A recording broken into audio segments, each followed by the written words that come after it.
So the king, he then started to prepare his army, prepare his people, and he said, let us march forward to Makkah al-Mukarramah.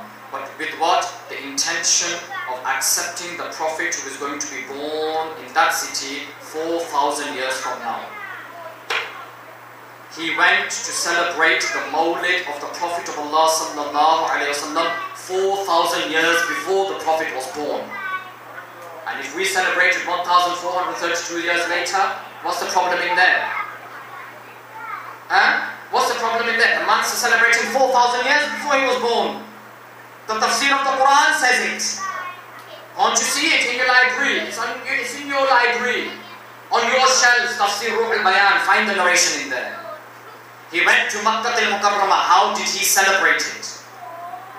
He went to Makkah and he decorated, he had the Masjid al-Haram decorated with lanterns. These lights, the lights we see? The lights that we see.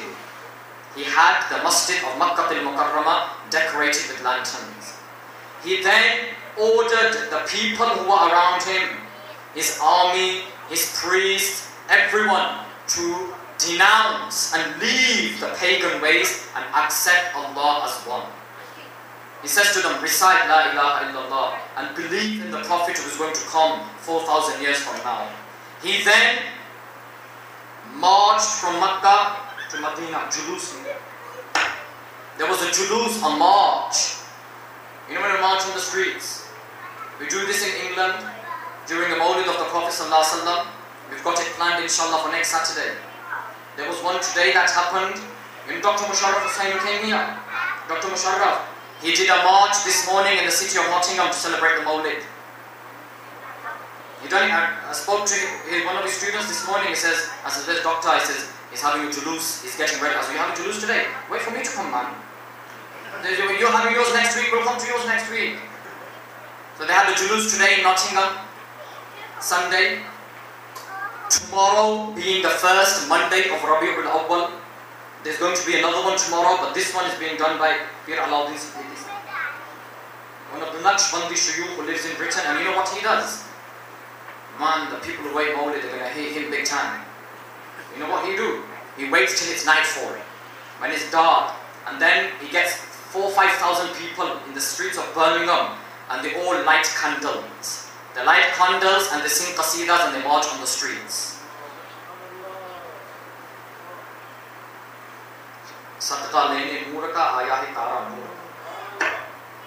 This is how people are celebrating the Mawlid around the world, you know. So say inshallah, next year there will be a march here for the Mawlid of the Prophet sallallahu alaihi wasallam. Say inshallah. Say inshallah. You make sincere intentions for the sake of Allah subhanahu wa ta'ala, Allah will make it happen. Allah will make it happen. You need to have it in you to want it to happen. Say inshallah it will happen.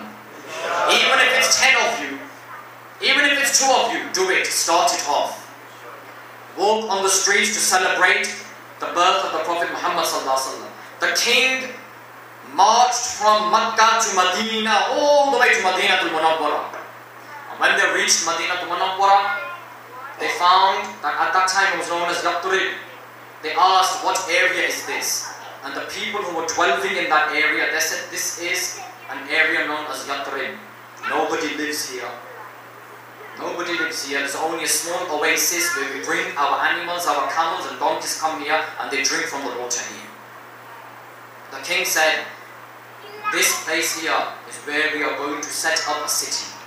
So the first house that was built in Madinatul Munawwara was by a king who done what? I'll tell you what he done. All the people who came with him, he said to them, build your houses in this city here, but leave the middle of the city empty. We are going to pitch up a tent here. So houses were built, people started to live there, and then a tent was pitched. And he said, now get together in this tent, and I want all of you to send salutations upon the last king who is going to be born 4,000 years from now. So the king got people together and they done ta'zim, standing inside the tent 4,000 years before the Prophet ﷺ was born. And then he consulted with 400 priests of his. And he had all of them write a letter that I, the king of the Arabian Peninsula, accept Allah as one, and I accept you, O last righteous king who is going to be born, as the messenger of God.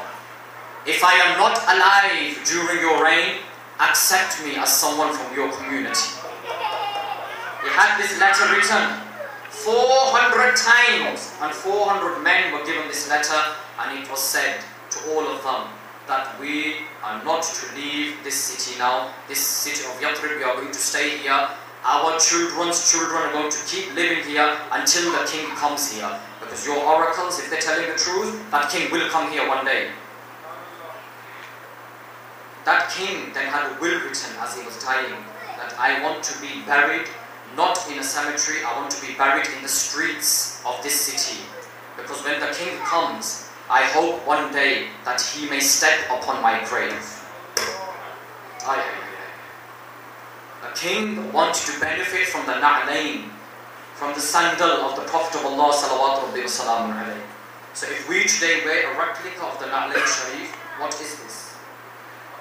What is the na'layn? You know the badges that we tend to wear?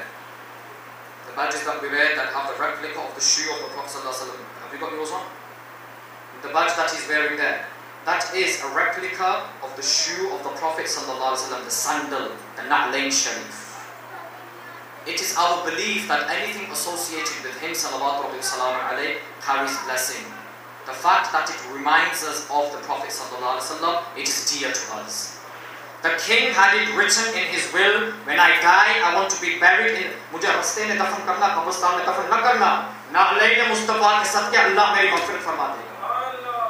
That from the na'layn of the Prophet of Allah sallallahu alaihi wasallam, Allah is going to forgive me if he steps on my grave. This is what you call loving the Prophet sallallahu alaihi wasallam. This is muhabba. The king eventually died, and he was buried in the streets of Madinatul Munawwara. Those letters, one by one by one by one, they were all passed down. Many of them perished. One letter survived. On the 12th of Rabi'ul Awwal,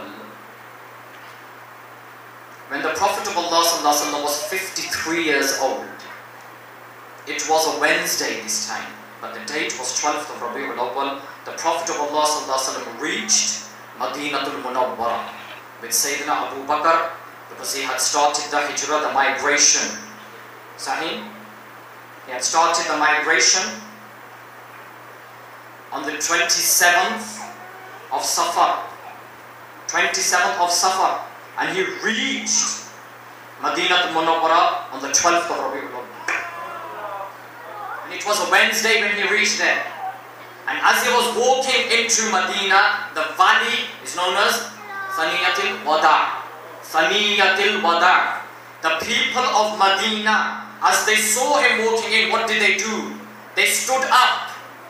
They stood up and they started singing. طلع البدر علينا من ثنيات الوداع وجب الشكر علينا ما دعا لله دعا.